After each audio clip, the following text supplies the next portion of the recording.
कई बार हमारे जीवन में वैसा नहीं होता जैसा हम चाहते हैं।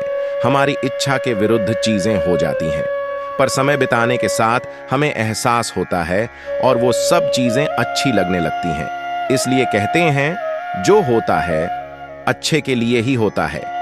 इस संबंध में एक प्यारी सी कहानी है। ये कहानी उन लोगों के लिए है जिसको अपने साथ जो कुछ भी होता है वो बुरा ही लगता है। हमारी जिंदगी में जो होता है वो अच्छे के लिए ही होता है, ऐसा सोचना चाहिए। भगवान सब कुछ सोच समझ कर की करते हैं। एक मालिक था, वो व्यापार कर रहा था और उसका व्यापार बहुत ही अच्छा चल रहा था। उसका एक विश्वासु नौकर था। वो नौकर अपने काम से काम रखता था और ज्यादा कुछ बोलता भी नहीं था। एक दिन वो नौकर काम पर नहीं आया। उसके मालिक ने सोचा कि वो पिछले 10 साल से यहां पर काम कर रहा है और उसने कभी पगार बढ़ाने की बात भी नहीं की है। वो बहुत ही ईमानदार भी है। मालिक को लगा कि शायद उसे अपना पगार कम लग रहा है, इसलिए वो आज काम पर नहीं आया। ऐसा सोच के मालिक ने उसका पगार बढ़ा दिया। दूसरे दिन वो नौकर काम करने आया। उसे अजीब लगा और पता भी नहीं था कि मेरे मालिक ने मेरी पगार क्यों बढ़ा दी है। वो वैसे ही काम करता रहा जैसे पहले करता था। 3-4 महीनों के बाद फिर से वो नौकर काम पर नहीं आया। वो बिना बताए ही काम पर नहीं आया था। इस बार उसके मालिक को यह बात पसंद नहीं आई।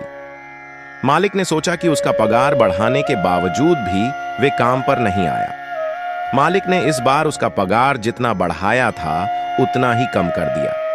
पगार कम करने के दूसरे ही दिन वे काम पर आया। इस बार भी वो वैसे ही काम कर रहा था जैसे वो पहले करता था।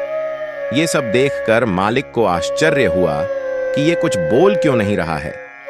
मालिक ने शाम को अपने नौकर को बुलाया और पूछा कि पहले मैंने तेरा पगार बढ़ाया था, तब तू कुछ भी नहीं बोला।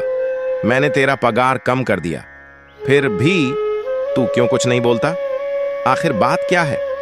नौकर ने बड़े ही शांति से बोला कि मालिक, पहले जब मैं काम पर नहीं आया था तब मेरे घर पर बेटी का जन्म हुआ था।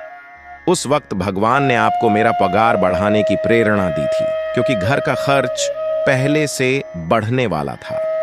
इस वजह से आपने मेरा पगार बढ़ाया था। दूसरी बार जब मैं काम पर नहीं आया था तब मेरे पिताजी की मृत्यु हो गई थी।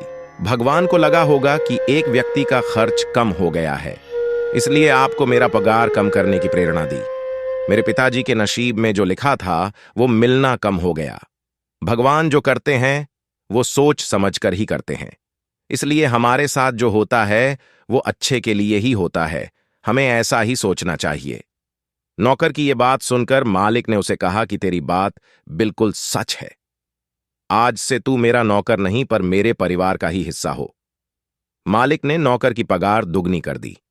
इसलिए कहते हैं, जो होता है अच्छे के लिए होता है। इंसान को बस थोड़ा धैर्य रखना चाहिए।